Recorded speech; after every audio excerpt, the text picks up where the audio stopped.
एक बड़ा सा जंगल था, जैसे मुगली का होता है। सारे प्राणी अच्छे से अपना गुजारा कर रहे थे और उस जंगल में एक पुसी नाम की चिड़िया रहती थी। पुसी घोंसले में आरामदायी खुशियों से रहती थी। कितने दिन हुए मुझे इस जंगल से बाहर जाकर।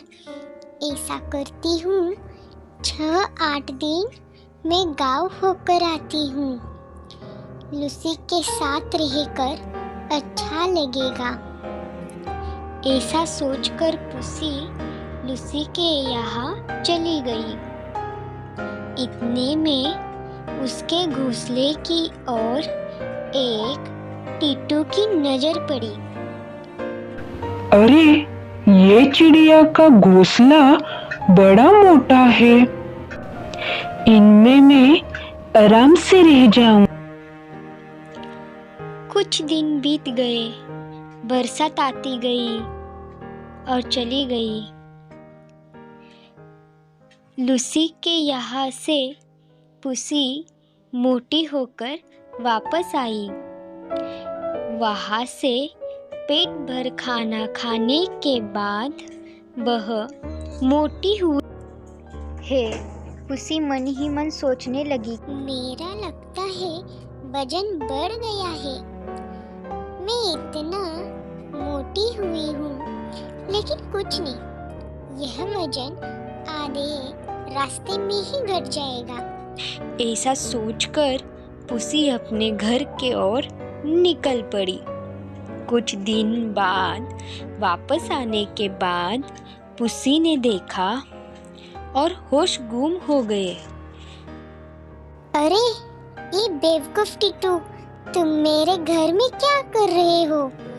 ये मेरा घर है, निकल जाओ अभी। तुम्हारी हिम्मत कैसी हुई मेरे घर में आने की? टीटू, कौन सा घर तुम्हारा? यह घर मेरा है। अरे, ये अब मेरा घर है और सब पेड़ पौधे छोड़कर चले जाते हैं तब वो अपना हक गवा देते हैं। टीटू की यह बोली सुनकर पुसी बोली, ऐसे भांडन टंडन करने से किसी को फायदा नहीं होगा। चलो हम बुद्धिमान और समझदार से सलाह लेंगे।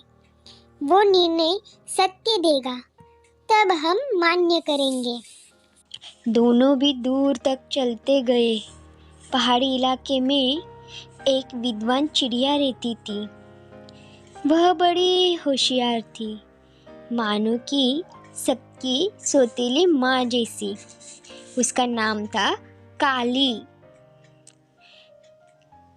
दोनों भी काली के पास चले गए। दोनों को लगा कि वह ज्ञान जरूर देगी। काली वहाँ पर रास्ते में अपनी सहेलियों का इंतजार करते खड़ी थी।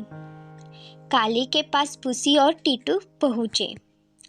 काली, देखो, ये अपना दुख तुम्हारे पास लेकर आई हूँ।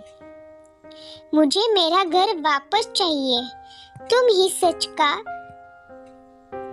और झूठ कर दो। हाँ, अभी कर दो। सुनो काली, मुझे भी पता है इसका घर पहले होगा, लेकिन ये अब नहीं रहती थी। वहाँ तो अब ये मेरे हक का हुआ है। काली इन दोनों के पक्ष के बारे में सुनकर अपने आप सोचने लगी, अब मैं इन दोनों की छुट्टी अभी कर देती हूँ। इन दोनों को अभी मैं ऐसे फंसाती हूँ कि अब देखते जाओ। देखो, मैं तुम दोनों का भी सुन चुकी हूँ, लेकिन तुम दोनों मुझे अपने लगते हो, इसलिए मैं अभी तुम दोनों को मुंह पर कुछ नहीं बोल सकती। ऐसा करती हूँ कि मैं तुम्हारे कान में बताती हूँ। तुम दोनों अपना कान मेरी ओर कर ले। आओ। पुसी को लगा कि यह अब न्याय करेगी। पुसी ने बड़े विश्वास से उसे अपना दुख बताया था।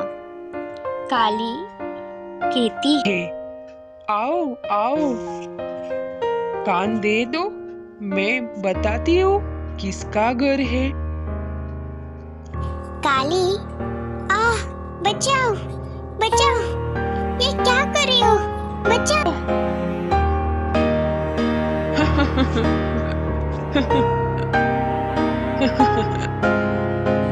बच्चों, तात्पर्य, दोनों के झगड़े में तीसरे का लाभ।